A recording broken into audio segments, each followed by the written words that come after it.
Hello friends, તમારું પાછું સ્વાગત છે કેમેસ્ટ્રી ક્લાસીસમાં. હું છું પરિમલ ગામિત અને આજે આપણે ધોરણ 12ના કેમેસ્ટ્રીનું ચેપ્ટર પહેલું ઘન અવસ્થા તેનો ભાગ 2 લઈને આવી રહેલા છે આ વિડીયોમાં. તો અત્યાર સુધી આપણે ઘન અવસ્થામાં રહેલા જેટલા પણ તત્વો છે એમના પ્રકાર, એમની સ્ફટિક પ્રણાલી જોઈ. એના ઘણા બધા પ્રકાર છે તે જોયા, તેના ઉદાહરણ જોયા.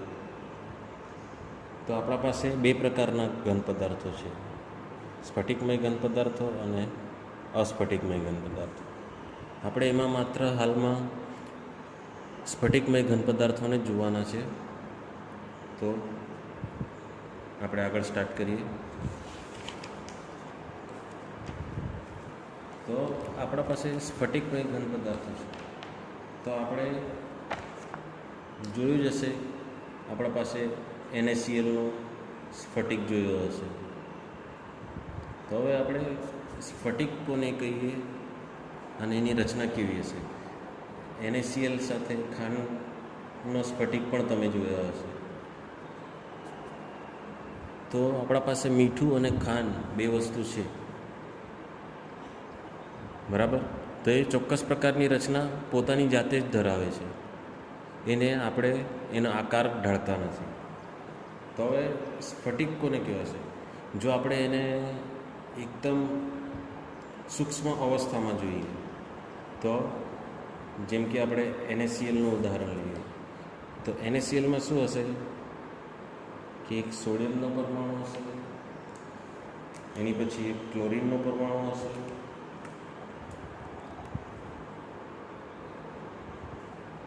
એવી જ રીતે ફરીથી એક સોડિયમનો પરમાણુ હશે.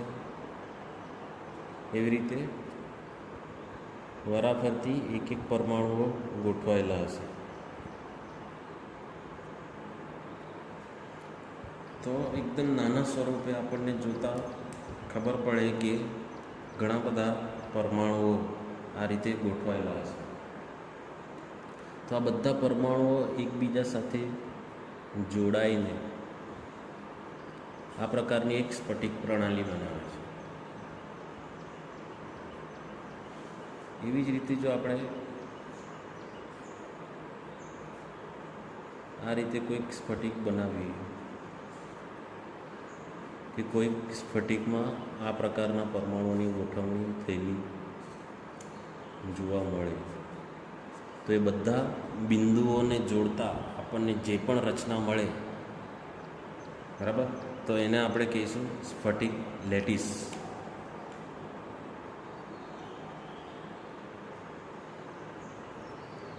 એટલે આપણા જે પણ NaCl હોય, ખાંડ હોય, તો એના સ્ફટિકો આપણને જોવા મળે. તો એની જે રચના છે એને આપણે શું કહીશું? સ્ફટિક લેટિસ. અને જેને બીજા નામથી ઓળખવામાં આવે છે બ્રેવિસ લેટિસ.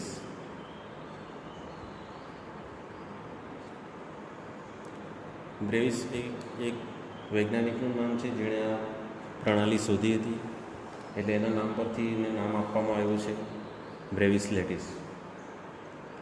તો તમે આગળ પણ જોયો હશે NaClનો સ્ફટિક, તો એ આપણને કંઈક આ પ્રકારનો દેખાય છે. તો એમાં શું હશે?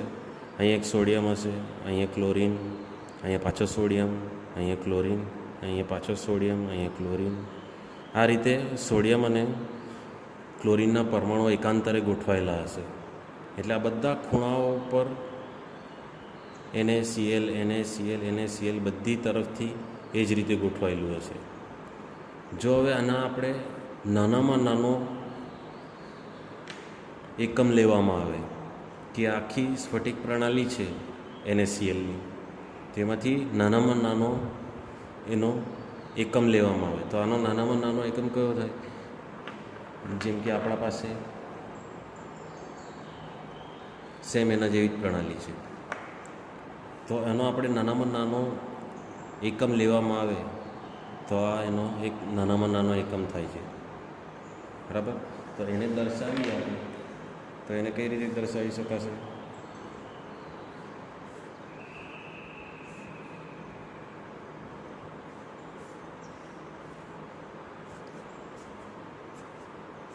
તો કોઈ પણ સ્ફટિકનું નાનામાં નાનું એકમને આપણે શું કહીશું? એકમ કોષ.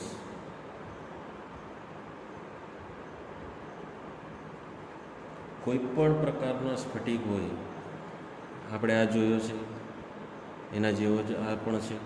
તો આ સ્ફટિકમાં એનો સૌથી નાનામાં નાનો એકમ, જે આ એક જ ભાગ છે, તો એને આપણે શું કહીશું? એકમ કોષ. અને આવી બધી જુદા જુદા સ્ફટિકોની આપણા પાસે સ્ફટિકની પ્રણાલી છે, અથવા સ્ફટિકની પ્રણાલી, અથવા આપણે કહી શકીએ કે સ્ફટિકના પ્રકાર.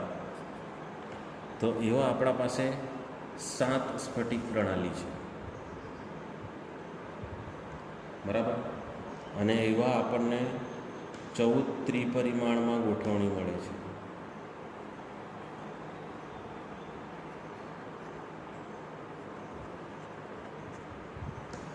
એટલે આપણા પાસે મુખ્ય સ્ફટિક પ્રણાલી છે 7, પણ એમાં પણ એના પ્રકારો છે. એટલે ટોટલ આપણા પાસે સ્ફટિક ત્રિપરિમાણીય ગોઠવણી જે છે તે આપણા પાસે 14 છે. તો એના માટે જ આપણે આગળ જોવાનું છે. તો આ આપણા પાસે સ્ફટિક છે.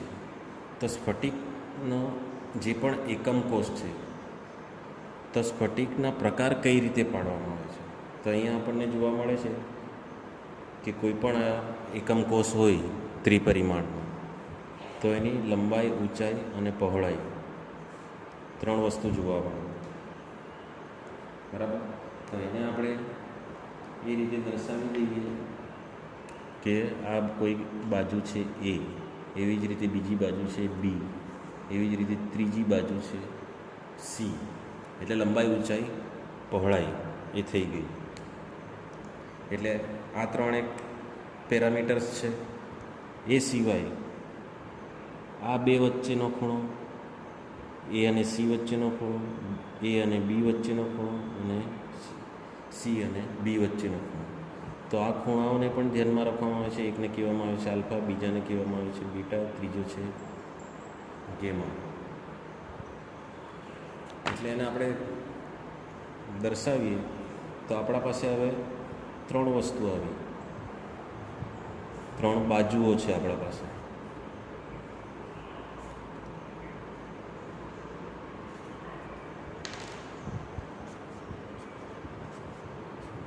બરાબર, 3 બાજુઓ છે, A, B અને C. એટલે આપણા પાસે 3 વસ્તુઓ એવી. એક છે આપણા પાસે અક્ષીય અંતર કહેવામાં આવે છે એને. તો અક્ષીય અંતર કયા કયા છે આપણા પાસે? A, B અને C. એવી જ રીતે આપણા પાસે 3 ખૂણાઓ છે. તો 3 ખૂણાઓને આપણે શું કહીશું? અક્ષીય ખૂણાઓ. તો એ ખૂણાઓ કયા છે આપણા પાસે? આલ્ફા છે, બીટા છે અને ગામા છે. એટલે કોઈ પણ સ્ફટિકનો એકમ કોષ હોય તો એનામાં આપણે 6 વસ્તુ ધ્યાનમાં રાખવી પડે. 3 અક્ષીય અંતર છે અને 3 અક્ષીય ખૂણા છે. તો એ પ્રકારે આપણા સ્ફટિક પ્રણાલીના પ્રકારો પડે છે. તો એના માટે આપણા પાસે એક શોર્ટ ટ્રીક છે કે આપણે 7 સ્ફટિક પ્રણાલી યાદ કઈ રીતે રાખવી. તો એના માટે આપણા પાસે ટ્રીક છે સચ ઓ સર મોટા. સચ ઓ સર મોટા. તો આપણા પાસે આ 7 પ્રણાલી થઈ ગઈ. તો એને કઈ રીતે લખવાની છે? તો આપણે એને જે રીતે યાદ કર્યું છે એ રીતે લખી દઈએ. તો પહેલાં છે સ, ઓ, સ મોટા, સચ અસર મોટા. બરાબર. આપણા પાસે થઈ ગયા 1 2 3 4 5 6 અને 7. તો હવે એમના આખા નામ શું છે? સ પરથી સમઘનની, ચ પરથી ચતુષ્કોણી, ઓ પરથી છે ઓર્થોરોમ્બિક,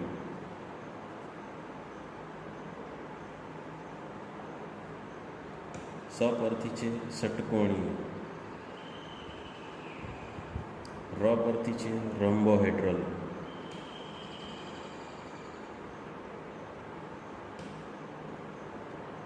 મો પરથી છે મોનોક્લિનિક અને ટ્રા પરથી છે ટ્રાયક્લિનિક. એટલે આપણા પાસે આ 7 પ્રણાલી થઈ ગઈ: સમઘનીય, ચતુષ્કોણીય, ઓર્થોરોમ્બિક, ષટકોણીય, રોમ્બોહેડ્રલ, મોનોક્લિનિક અને ટ્રાયક્લિનિક. હવે જો એમના અક્ષીય અંતર અને અક્ષીય ખૂણાઓ આપણે યાદ રાખવાના છે. તો એના માટે એકદમ સહેલી ટ્રીક છે. જો આ તમને સરખી રીતે યાદ રહી ગયા, સચ ઓ સર મોટા, તો એના માટે અક્ષીય અંતર પણ એકદમ સરળ છે. તો સૌથી પહેલાં તમારે અક્ષીય અંતર ABC છે આપણા પાસે, તો A = B = C કર્યું. ત્યાર પછી બીજા માટે A = B ≠ C, અને ત્રીજામાં A ≠ B ≠ C. હવે અહીંયાથી આપણે પાછા ઉલટા જવાનું છે. એટલે જે રીતે આના ઉલટા જઈએ તો એની ઉપર શું છે? A = B ≠ C. એના પછી શું છે? A = B = C. તો પહેલાં 4 થઈ ગયા આપણા. સૌથી પહેલાં શું કરવાનું છે? A = B = C. એના પછી A = B ≠ C, અને ત્રીજામાં A ≠ B અને B ≠ C. પછી પાછા ઉલટા જવાનું છે, પાછું ઉપરની તરફ. એ જ રીતે પાછા લખતા જાઓ. A = B ≠ C, અને ચોથું છે આપણા પાસે A = B = C.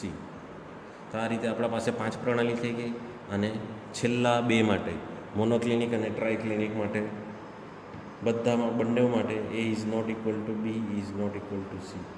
સેમ આના માટે પણ એવું જ, A ≠ B ≠ C. સરળ છે. બધા એકી સાથે તમારે યાદ રાખવા પડશે. ત્યાર પછી બીજા પેરામીટર્સ છે આપણા પાસે અક્ષીય ખૂણાઓ. તો અક્ષીય ખૂણાઓ માટે શું કરવાનું? પહેલાં 3 માટે એક સરખું છે. Alpha = beta = gamma = 90 degree. તો પહેલી 3 પ્રણાલી માટે બધા માટે એક સરખું છે. Alpha = beta = gamma = 90 degree. Alpha = beta = gamma = 90 degree. તો પહેલી 3 પ્રણાલી માટે અક્ષીય ખૂણાઓ એક સરખા છે, બધા 90° બરાબર છે. અને આમાં જ લાસ્ટ જોઈ લઉં પછી ડાયરેક્ટ ટ્રાયક્લિનિક માટે. તો ટ્રાયક્લિનિક માટે શું છે? Alpha = beta = gamma = 90 degree. તો આપણા પાસે આ 4 પ્રણાલી થઈ ગઈ.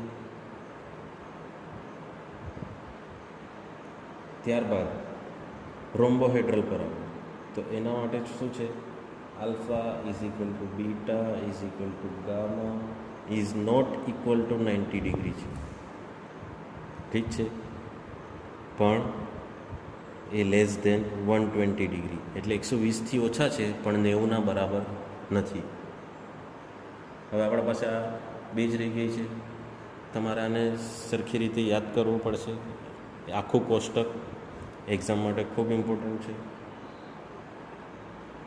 તો હવે આ 2 માટે શું કરશું? ધ્યાનથી જોજો. Alpha = beta = 90 degree. કોણ બચી ગયો? Gamma = 120 degree. બરાબર. હવે આ મોનોક્લિનિક જે બાકી રહ્યું છે એના માટે alpha = gamma is equal to 90 degree કરવાનું છે. પહેલાં આલ્ફા અને બીટા છે, પછી આલ્ફા અને ગામા છે, ધ્યાન રાખજો. અને બાકી રહી ગયો beta is not equal to 120 degree.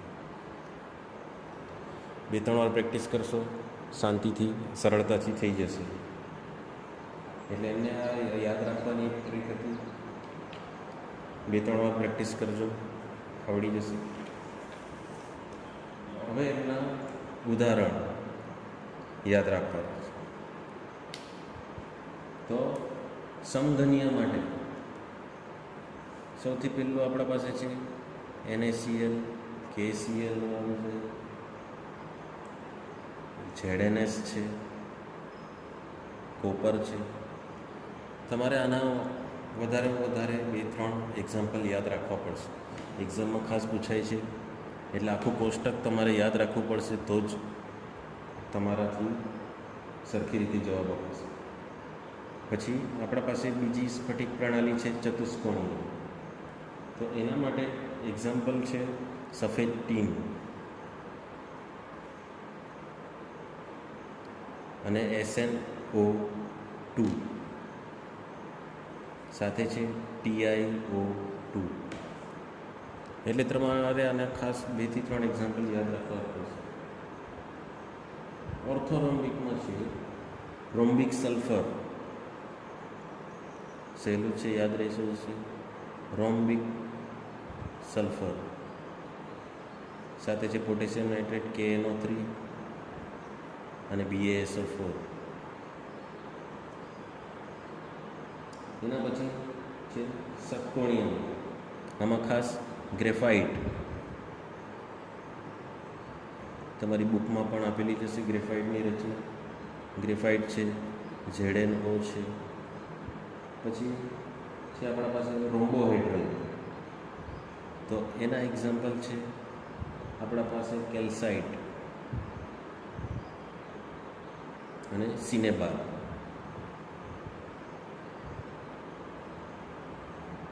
કેલ્સાઇટ એટલે કેલ્શિયમ કાર્બોનેટ, જેને આપણે CaCO3 થી ઓળખીએ છીએ.